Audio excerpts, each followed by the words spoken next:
یہ بات ہے سال 541 کی، یعنی آج سے قریب 1500 سال پہلے، جب یورپ کے ٹھیک اس حصے میں آسمان پر ایک ایسا منظر دیکھا گیا جو آج سے پہلے کسی نے بھی نہیں دیکھا تھا۔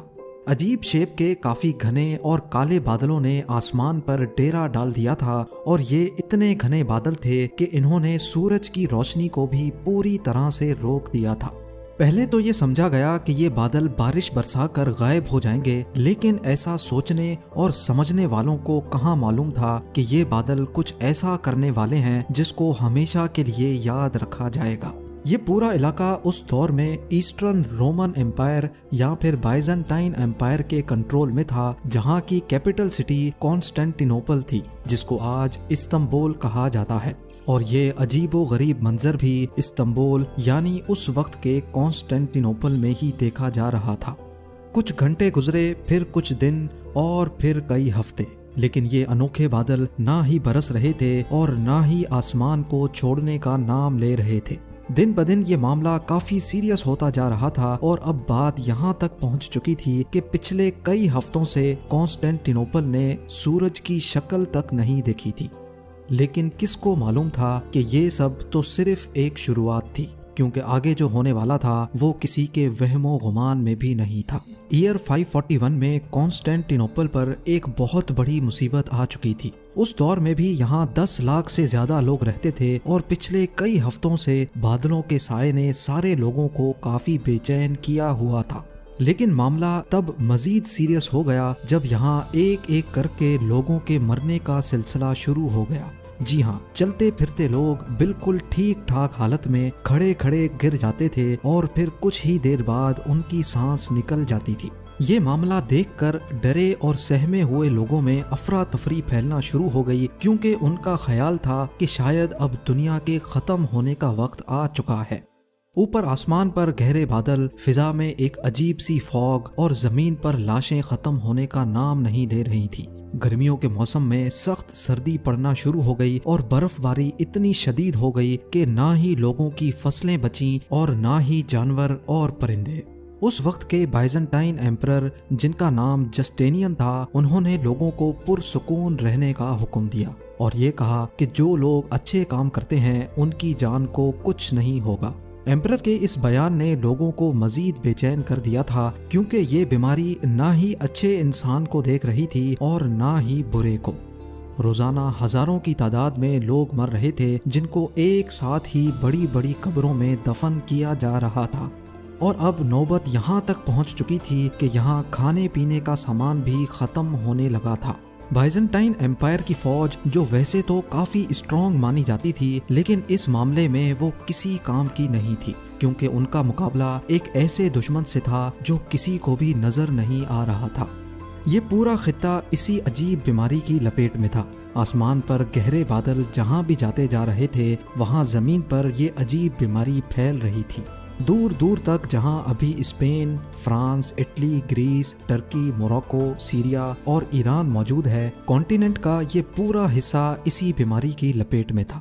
کسی کو بھی سمجھ نہیں آ رہا تھا کہ اس عجیب آسمانی بیماری کی اصل وجہ کیا ہے۔ وہاں لوگوں کے پاس اس بات پر یقین کرنے کے سوا اور کوئی آپشن نہیں تھا کہ اب دنیا کا دی اینڈ آ چکا ہے، اور ان کا اس بات پر یقین تب مزید بڑھ گیا جب بائزنٹائن ایمپرر خود بھی اس بیماری کا شکار ہو گیا۔ یہ بیماری ہسٹری کا سب سے پہلا ریکارڈڈ پینڈیمک تھا، جو آج پلیگ آف جسٹینین کے نام سے جانا جاتا ہے۔ پورے 2 سالوں تک چلنے والی انوکھی آسمانی بیماری نے اس پورے کانٹیننٹ کا نظام دھرم بھرم کر دیا تھا، یہاں تک کہ کچھ علاقے تو ایسے بھی تھے جہاں پورے 2 سالوں تک سورج ہی نہیں نکلا تھا۔ لیکن کسی کو اس مسٹری کی اصل وجہ معلوم نہ پڑ سکی۔ کالے بادلوں کا خوفناک سایہ، گرمی کے موسم میں برف باری کا پڑنا، فصلیں، جانور اور پرندوں کے ساتھ ساتھ انسانوں کا بھی مر جانا اس بات کی نشانی تھی کہ یہاں کچھ تو ایسا ضرور ہوا تھا جو کسی بھی صورت میں نارمل نہیں تھا۔ پر اب جا کر تقریباً 1500 سال گزرنے کے بعد 2013 میں آخر کار سائنٹسٹ اور ایکسپرٹس نے اس خوفناک آسمانی بیماری کی اصل وجہ کا سراغ لگا لیا ہے۔ کروڑوں لوگوں کی جان لینے والی اس بیماری کا راز استنبول سے 5000 کلومیٹر دور گرین لینڈ میں چھپا ہے۔ ایکسپرٹس کی ایک چھوٹی ٹیم ایسٹرن گرین لینڈ پہنچی اور ان کا یہاں آنے کا مین مقصد پاسٹ کے کلائمیٹس پر ریسرچ کرنا تھا۔ گرین لینڈ میں ہر وقت بہت ایکسٹریم ویدر ہوتا ہے، یہاں عام حالات میں بغیر پروفیشنل اکوپمنٹ کے رہنا بالکل بھی پاسبل نہیں ہے۔ جون جولائی میں جہاں کئی کنٹریز کا ٹیمپریچر 50 ڈگری سیلسیس کراس کر جاتا ہے، اسی وقت گرین لینڈ کا ٹیمپریچر -18 ڈگری سیلسیس ہوتا ہے۔ گرمی کا موسم گرین لینڈ کے آس پاس بھی نہیں بھٹکتا، اسی وجہ سے یہاں کی برف کا میلٹ ہونا پاسبل ہی نہیں ہے۔ آسمان سے برسنے والی سنو فال فضا میں موجود پارٹیکلز کو بھی اپنے ساتھ زمین پر لے آتی ہے، یعنی اگر ماحول میں ڈسٹ ہوگی تو وہ سنو فال کے ساتھ نیچے زمین پر آ جائے گی۔ ایکسپرٹس کا ماننا ہے کہ یہاں برف کے نیچے پچھلے 1 لاکھ سالوں کا کلائمیٹ ڈیٹا ابھی تک محفوظ ہے۔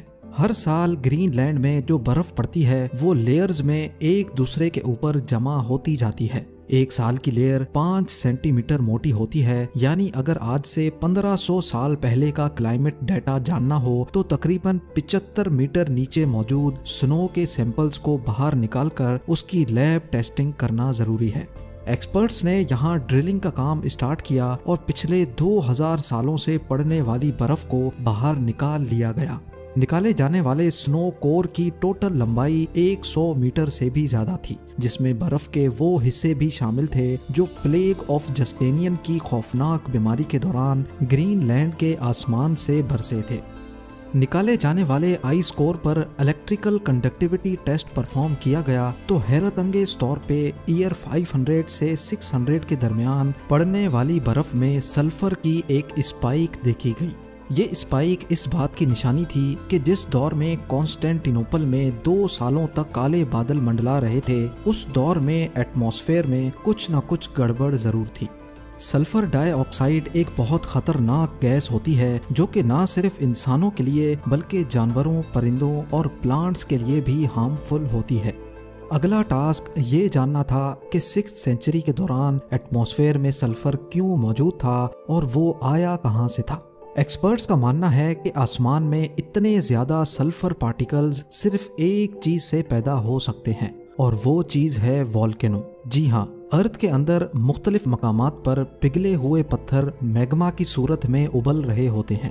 ارتھ کی آؤٹر لیئر اپنے پریشر سے میگما کو باہر نکلنے سے روکتی ہے، جبکہ میگما ہر وقت کوئی جگہ تلاش کرتا رہتا ہے جس سے وہ باہر نکل سکے۔ میگما اور زمین کی یہ جنگ صرف تب تک چلتی رہتی ہے جب تک سمندر کا پانی میگما تک نہیں پہنچ جاتا۔ اگر سمندر کا پانی میگما تک پہنچنے میں کامیاب ہو جائے تو پانی گرم ہو کر گیس بن جاتا ہے اور یہی گیس اب میگما کے ساتھ مل کر زمین پر اور زیادہ پریشر دینے لگتی ہے۔ بس پھر کسی بھی ویک پوائنٹ سے میگما لاوا کی صورت میں پھٹ کر باہر نکل آتا ہے۔ پانی اور سلفر یہ دونوں چیزیں والکینو کے ساتھ مکس نہیں ہوتی، بلکہ یہ پاورفل گیس کی صورت میں آسمان میں پھیل جاتی ہیں۔ انتہائی طاقتور والکینو سے نکلنے والی والکینک گیس ہزاروں میل دور تک بھی آسانی سے پھیل سکتی ہے۔ آسمان میں موجود سلفر پانی کے ڈراپلیٹس کے ساتھ مل کر سلفیورک ایسڈ بن جاتا ہے، جو کسی بھی صورت میں انسان کے لیے ڈیڈلی ثابت ہو سکتا ہے۔ سلفیورک ایسڈ کے یہ بادل اتنے گھنے ہوتے ہیں کہ یہ سورج کی روشنی کو بھی پاس نہیں ہونے دیتے۔ 1500 سال پہلے پلیگ آف جسٹینین کے کیس میں بھی کچھ ایسا ہی ہوا تھا۔ یہ بات تو کنفرم ہو چکی تھی کہ یورپ میں لاکھوں لوگوں کی موت کا ذمہ دار ایک خطرناک والکینو تھا۔ ایک طرف جان لیوا سلفیورک گیس تو دوسری طرف سلفیورک ایسڈ کے بادل۔ یہ بادل برسیں گے تو جیسے تیزاب کی بارش ہوگی، اور اگر یہ نہیں برسیں گے تو اس کے بادل انسانوں کو سورج کی روشنی کے لیے تڑپا دیں گے۔ یہ ایک ایسی سچویشن تھی جس میں انسانوں کے لیے ہر موڑ پر صرف تباہی ہی تباہی تھی۔ جس والکینو کے پھٹنے سے یہ ساری تباہی ہوئی تھی، وہ والکینو کون سا تھا یہ جاننا ابھی بھی باقی تھا۔ کئی سالوں کے بعد ایکسپرٹس اس نتیجے تک پہنچے کہ کانسٹینٹینوپل سے 11,700 کلومیٹر دور سمندر کے اس پار ٹھیک اس مقام پر ایل سیلویڈور میں واقع ایلوپونگو لیک ہے۔ جب کانسٹینٹینوپل میں پلیگ آف جسٹینین آیا تھا، اسی دور میں اس لیک کے اندر سے ایک خوفناک والکینو پھٹا تھا، اور اس کی جیتی جاگتی مثال یہ پہاڑ ہے۔ یہ پہاڑ جو دکھنے میں تو بالکل نارمل لگ رہا ہے، لیکن یہ اصل میں والکینک ایش کا پہاڑ ہے جو اسی لیک کے اندر 1500 سال پہلے پھٹنے والے والکینو کے نتیجے میں بنا تھا۔ ناظرین، اس وقت دنیا میں کروڑوں لوگ والکینوز کے سائے تلے رہتے ہیں۔ یہ والکینوز کس وقت پھٹیں گے اس کا جواب سائنس کے پاس نہیں ہے۔ ہمیں صرف یہ معلوم پڑ چکا ہے کہ جو والکینوز انسانی آبادی سے ہزاروں کلومیٹر دور بھی ہیں وہ بھی ہمیں نقصان پہنچا سکتے ہیں۔ دنیا بھر کے والکینولوجسٹس، کلائمیٹ ریسرچرز اور جیولوجسٹ پاسٹ میں پھٹنے والے والکینوز اور ان کے نتیجے میں ہونے والے نقصان پر ابھی تک ریسرچ کر رہے ہیں تاکہ انسانوں کو ان سلیپنگ جائنٹس کی تباہی سے بچایا جا سکے۔